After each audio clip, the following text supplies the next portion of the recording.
So in the Walking Dead Season 9 premiere, A New Beginning, we get a much needed time jump and we see this new world is more together that Rick is building.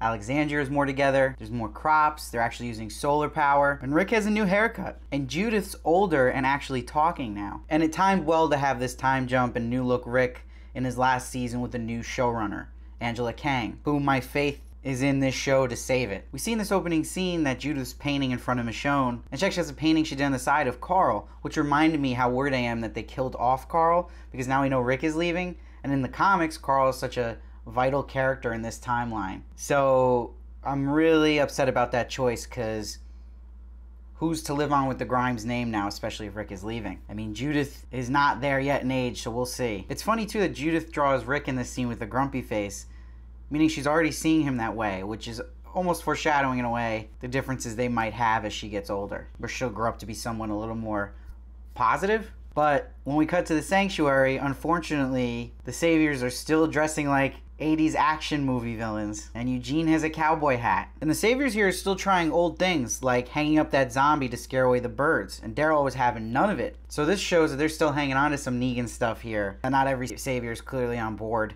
with this new order. So what I loved here in this premiere is this world building again, like they used to do, where we're seeing actually the Capitol in Washington D.C. and you see the Capitol buildings half destroyed. I desperately miss the big city vibe they had going on once in this show. It adds more scale and reminds you of how this apocalypse takes over the world, and it makes it more of a horror in a way. And these zombies we're seeing here are getting quicker, they're faster. They've always said the zombies change each season, but to me they're all cracked out right now, which is kind of cool. It actually makes it more scary and freshens up seeing zombies over and over. And this might be the first Walking Dead episode we don't even see a gun. There's no guns around right now. They're all horseback and using spears. Some of the only fuel-powered things we see is the motorcycles. Clearly the one Daryl's on. You can't take Daryl off a motorcycle. So this opening feels like old Walking Dead to me, with how the scale is set. It's a little more terrifying and eerie, an empty landscape, and there's less cheese here. So opening, strong. So then when we come back, now we see them in the museum in Washington, and I love seeing it abandoned in once probably a packed museum with all this historical stuff that had so much weight and meaning. But the only thing taking me out of this eerie atmosphere and taking it seriously is Gabriel's new hat and his wonky eye. Just seeing that, I feel like there's characters now, they gotta just start cutting some heads here. It's too much. There's too many. And a lot of them have just ran past their expiration date. Talking about Gabriel and Eugene specifically here. And a really weird thing here was, in this sequence, we see a zombie have spiders come out, and the doctor reacts, freaking out, and then that's the thing that cuts to commercial. Very strange and kind of lame. There's no impact there. Who cares? This guy saw spiders come out of a zombie and then just, boom, commercial. That's not leaving people want to know what happens next. This is the strange things about the editing with Walking Dead that boggles my mind. So I did like the nice touch in this museum scene where we see the human evolution going on with the apes and then ending in the zombie. That was really cool, and adding more art to the show again, which I like. But then after we get a nice touch like this, we go back to a classic Walking Dead scene that we would see in the past 2 seasons. It's just totally unnecessary and overdone, where Cindy is giving a monologue about her brother who she's reminded of looking at this canoe in the museum to Daryl. They try to always throw in these little touching moments, but these are still characters I don't care about. I don't care about Sydney enough on her own. Why would I care about her brother? And if it's to get us more in the mind of Daryl, where he's talking about how he remembers fighting with his brother, again, it's really just unnecessary, especially in premiere, to show that. Like, let's move it along here. Don't fall in these traps of conversations we've had over and over again on this show. An interesting thing we see is Jadis is now being called Anne. She has a new hairdo. That crazy hairdo is gone. I do hope this transformation gets explained, though. She probably has the most drastic one, and I'd actually like them to go into it a little bit. And I also like that Michonne takes in the Civil War poster there, and they're kind of just remembering human history in the past before all this apocalypse happened that they probably haven't thought about in forever, with having so much crisis in the current moment. But it was a nice touch to see them kind of reflect on that and kind of remember where they came from and who they are. But as I'm liking this beginning, then to me, this completely fell apart. This scene moving the wagon down the staircase is absolutely absurd. This is exactly the stuff fans of The Walking Dead are drained of and sick of. Getting supplies and someone almost dying like an idiot, this time Ezekiel. Is this wagon really worth it to get out of there, seeing that there's a bunch of zombies under thin glass on the floor? And did anyone, as the audience, watch this really care enough if they got this wagon? Because I really didn't. For an open of a show that's already on thin ice, you gotta give more from the get-go. Get people intrigued, hooked, and trusting the show again. You gotta look at it, 20 minutes into premiere, what have we seen? We've seen a group of people in a museum trying to get a wagon out of there. That does not make for riveting television. So we see they got the wagon out, they're moving down the road, and crazy thing on this horse is we meet this guy Ken, a pointless character that we knew nothing about, that comes out of nowhere, which the show loves to do as well. And he's really just a plot device for Maggie. But before we get to him, another weird thing kind of happens in this scene where Ezekiel proposes to Carol. Really kind of shows how crazy Ezekiel can be. But it also shows how it's not so crazy because the rules change now about marriage and how casual it's actually become in an apocalypse. And that it isn't so weird because of how the times are to knock it on your knee and do it like that. But it still comes off super aggressive on Ezekiel's part, and Carol's a little pushed back by it. But I did like this scene. I like them taking the time to delve into Carol and Ezekiel's relationship that I feel like they didn't spend enough time on last season. But then we see a bridge is broken, and then this again, boring stuff here. And then we get to see this wagon. They're moving it through the mud. It's stuck. Again, is this really worth it? At this point, I would say absolutely not. Just leave the wagon. It's causing too much stress. But what do our heroes do? They got to get it out of the mud. And then Ken, who was introduced just to be killed, is an idiot and tries to save a horse and gets bit. But this is the thing with this season now is I can't blame them also for doing this, because if it's giving Maggie's story that she desperately needs and character depth, so be it. This new show creator has a huge task in front of her, and especially in the first half of this episode, all these complaints I'm having, I also understand that she's got a huge mess to clean up from Scott Gimple. So this is something that's going to take time to fix a lot of this incoherent story and make it coherent and worthwhile again. So I'm still going to give her a chance here, especially because you're going to have these things happen. It's not just going to become this amazing show again in seconds. But then everyone's hovering over Ken. They're all super passionate about it. Maggie even starts tearing up. But unfortunately, the audience, the viewers, we're not. We don't know this guy. There is this reputation of Walking Dead just having a disconnect from its audience, and they throw these moments supposed to be heavy, and they're just not. And I can't help but imagine how many people watching this premiere fell asleep at this point on their couches. There was a ridiculous long shot here of just Maggie tearing up and looking at Ken. Like, move it along, come on. So sticking to the Maggie-Ken story here first. We meet Ken's parents here, and they're pissed at Maggie because they lost their son over helping other people they don't like, which is the Saviors, who the Hilltop still obviously has tension with. And the mother here makes a good point to Maggie, saying, your son is no father, I just lost my son, and they eat our food that we bleed for. And she's bringing out these feelings we know Maggie already has deep down. So I like this little part here and how it's building that conflict. They're clearly setting up with Maggie and Rick. But then we did not actually need to see Ken's funeral, a guy we still don't know anything about. We get it, he died. We didn't need to see this. And the singing happening here was so cringeworthy. I really did laugh out loud at this part. Like, what are we doing here? Who is, like, yeah, on set, this is great. Like, this is really good stuff. It's got to be torturous for even these actors to be a part of a scene like that. So Ken's father tucks the mom away, and then we see he gets alone time with Gregory. And Gregory explains to Ken's father how much he doesn't agree with Maggie and how he is more reliable, and convinces his father to try to kill her now. And this story right here is straight from the comics. They change it up a bit, but they still got it in there, which I appreciate. But what's so evil about the character Gregory is before he even sets up Maggie to be killed and go over towards Glenn's grave, he smiles at baby Herschel in the stroller, knowing he's setting up this kid's mother to be murdered at that moment.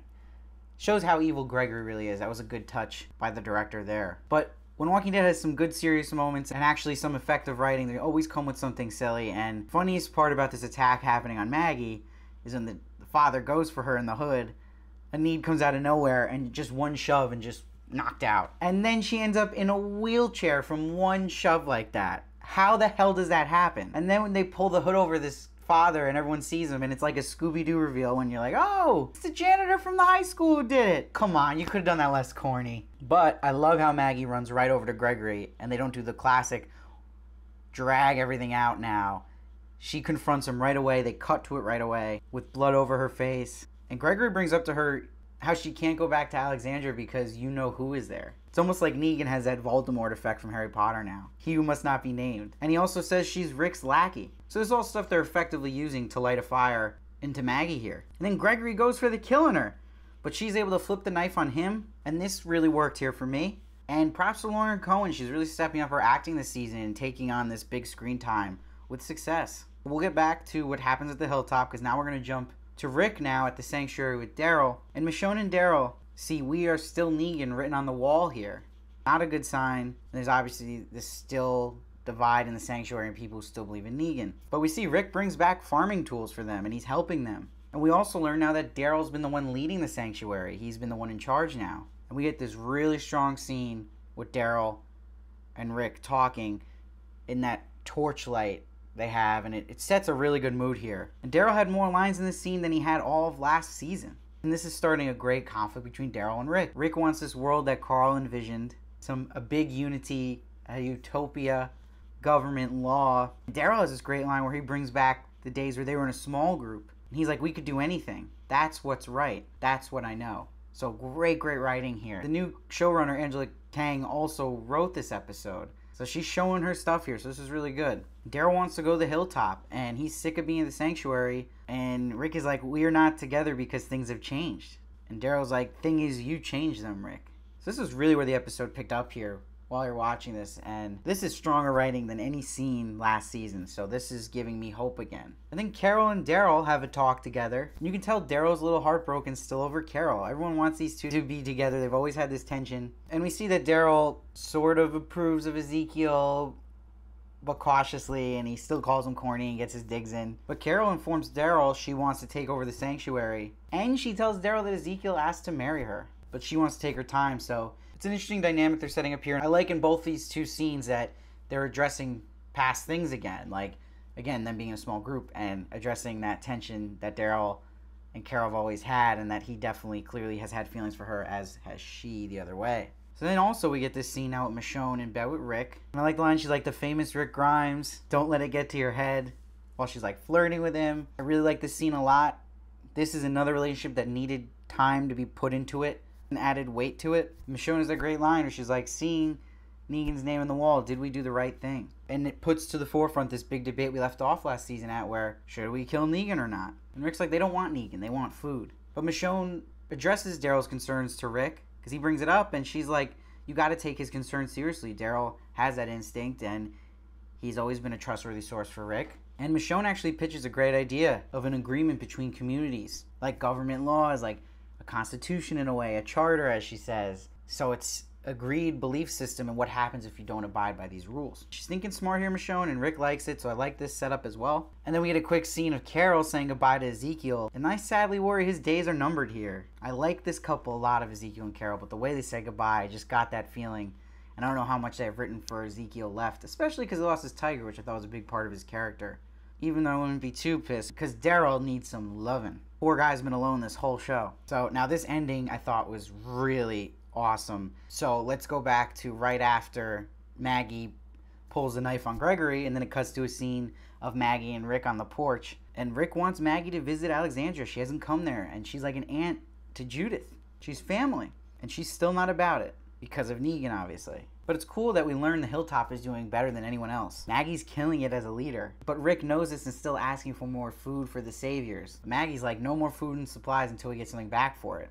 And she wants their fuel and wants them to work the most on the bridge to get food. And Rick's like, but we owe it to them to help them. And Maggie's like, why? They surrendered and we didn't kill them. Isn't that enough? And that's a fair point by Maggie, and I think I might have to agree with her there. Maggie's character is getting great now, finally. It's been so long for her. I thought she was great in season 2 and 3, and then they just have really made her character unbelievably dry and boring. But this is a great episode for her, and she steals it. I feel like this transformation of Maggie and this anger she has and this aggressiveness towards Rick should have happened right after Glenn's head was beat in by Negan.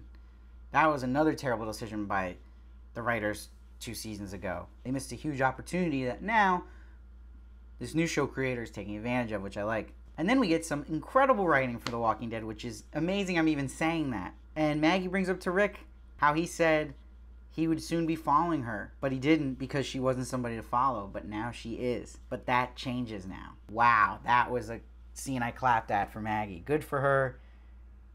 And I like having someone standing up to Rick, even though I agree with Rick on a lot of things. These are conflicts they haven't taken advantage of in the show, a bunch of inner conflicts, but making them have more weight and more serious than just arguing on the side of the road like Daryl and Rick did last season. Just some solid writing here that really is what makes this all more effective. And then we get this awesome scene with Maggie outside at night, the hilltop, and Maggie's like, the punishment fits the crime. People need to understand this. So Maggie hates Negan, but she's coming him in ways, making a statement by punishing people. This scene makes Maggie legit. I'm so happy they just didn't tease hanging Gregory and they actually went through with it. I love how effective it was that the kids walked out and they see it and Michonne's like, stop, don't hang him. But Rick holds Michonne back. He knows he has to let Maggie at this moment run her place and take a step back, which you know is so hard for Rick to do. And it was so horrifying and effective the way the horse runs under Gregory's legs for him to hang. And how horrifying and chilling was that shot from the back of Gregory just hanging and then eventually falling. Unbelievable. Unbelievable. Pure horror again in The Walking Dead. Literally a spine-chilling shot and a great, great way to end this episode and make you excited for the next episode. So, overall, my opinion of The Walking Dead is that the show had peaked at the scene of Negan killing Glenn and Abraham. That was my favorite scene ever in this show. But after that, I feel like it's just crashed and burned the past couple seasons. But the second half of this episode gave me hope again, knowing there's a new showrunner as well. The first half was bad, but that's still going to happen from time to time again. As I'm saying, the showrunner has to clean up a lot of mess here. Angela Kang has an incredible task ahead of her, but she got to show what she's made of this second half and focused on good writing and building conflict that we actually care about and letting our stars shine. This is what the show has exactly been missing the past 2 seasons. Gonna give this episode an 8.2. It would have been higher, but that first half was just so bad, so it's gonna bring points down. I can't get over how awful that whole sequence based off a wagon was, but the awesome ending brought it up. I can't wait to see what happens next week. Please let me know what you thought down below of the episode. Did you like it? Did you not like it? Give me all your thoughts. I try to read every comment I can and respond to as many as I can. Please subscribe. I will be reviewing each episode of The Walking Dead this season, and my review goes up right after each episode airs, so you don't want to miss one. And please follow me at SteveVarley1 for more of me on Twitter and Instagram, and I'll see you next time.